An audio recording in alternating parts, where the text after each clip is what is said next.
yung nagbabalik type 25 attachment. So dito makanya yung may kalaban, binunggo ko, bumaba yung kalaban, bumaba ako, ginamit ko ng shotgun, balik ng pogi, knockdown ng pogi, nag-reload ng pogi, pinatay ng pogi, yeah. GG boss. So dito makanya yung aalis na sana ako, kaso binaril ako.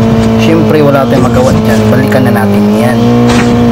Binabaril na tayo, diba? Siyempre palagan na natin yan. So pagbaba ko dito, shinak talis ng pogi, hindi ko na ako mapatay, pero napatay ko si pogi, yeah.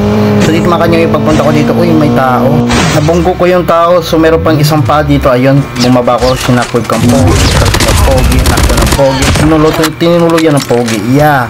So dito makanya yung meron tao, ayun, puntahan na natin, nag-start ng medic, binabaan ko, shinak ko ng pogi, tinuto ko ng pogi, papatayin kita, pogi ka ha, pogi ka, GG's ya. So dito makanya yung may tao, pagbaba ko dito, shockwave na naman, pala silang pogi, tinuto ko ng pogi, patay ang pogi, yeah. So dito makanya yung pagpunta ko dito, may tao, syempre pagbaba ko dito na malayan, may tao dito yung nagtatago, ay tinutukan ko na kagad, you know, GG's ya. So dito makanya nyo, may paa pagpunta ko dito. So ayan. Ayan, sinackwave ko na, nakita ko siya. Kaso di natamaan ng shockwave. Ayan, tinutukan ko na lang niya. Tignan nyo ya, oh, gano'ng kasakit yung type 25. So dito makanya nyo, pagpunta ko dito, uy may tao sa taas. Ayan, oh, nakipagtutukan ng pogi. Patay kaya, no? So dito makanya nyo, may zone, ha? So pagbaba ko dito, uy may tao doon. Siyempre tinutukan ko niyan. Patay, wala siya nagawa doon.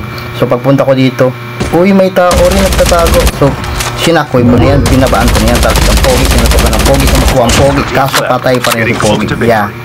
So dito totem slip na kami.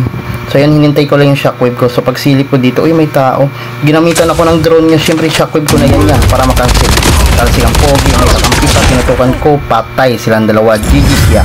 For more videos like this, please follow.